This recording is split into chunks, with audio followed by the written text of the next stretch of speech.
Good evening, everyone, and congrats, class of 22. I'm honored to be speaking here today as our class's salutatorian. First, I need to recognize my good friends who deserve to be here as much as I do, Eli Liu and Sarah Gao.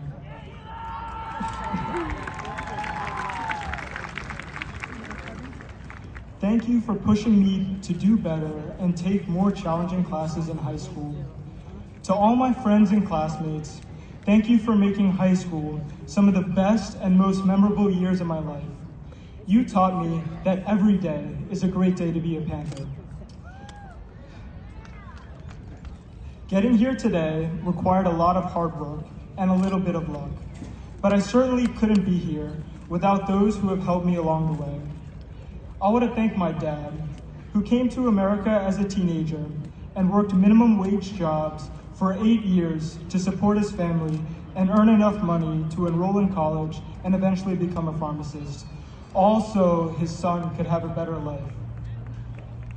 His story might be something some of you recognize, the desire to dream for a better life for ourselves and those we love.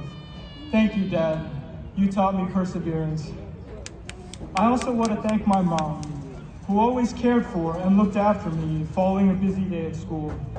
As many of you may know, high school can be challenging at times, and our mothers are often our biggest cheerleaders when it comes to when we need it the most.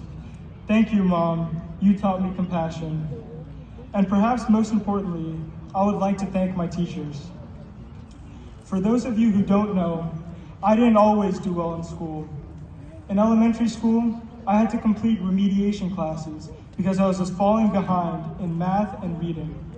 If it wasn't for the continued support and guidance of my teachers, who believed that I could become and do better, I don't know if I would be here today.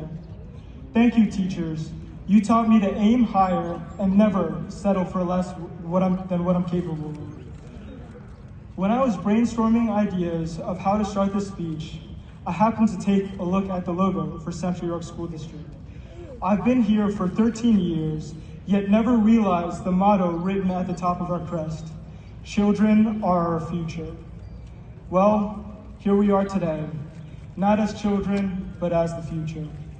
We've had to go through a lot to be here today. Starting on that fateful day in March during our sophomore year, when we found out that we'd be having a 2-week break from school, which turned into a 2-year hiatus from normal living. We had to go through Zoom and online school and miss out on school events, time with our friends, and so many of our formative experiences the adults who have raised us and taught us had the privilege of enjoying as teenagers. Even with the unpredictability and uncertainty of the last few years, we made it to the pinnacle of our school experience, graduation, and for that, we should be proud. It can be scary, this transition into adulthood. The world beyond the stadium can be messy and confusing at times, and I, at the tender age of 17, don't claim to have all the answers, but I do know one thing: neither does anyone else. When you enter a new and unfamiliar place, like a college campus or a new job, remind yourself that everyone else is trying to get used to their new surroundings just as you are. Life may get tough, but we'll find a way, just like we did in high school, to succeed, to persevere, to face challenges and failures.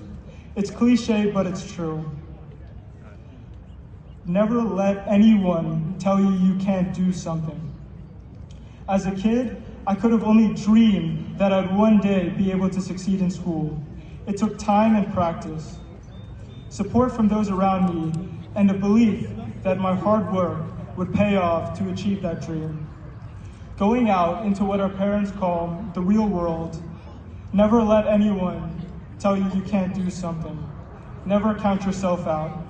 After all, as an inspirational English teacher of mine, Mr. Ward, once told me, "You'll never know if you don't go, so go." Pursue your passions, and when you grab hold of them, don't ever let go. Dare to dream, class of 22.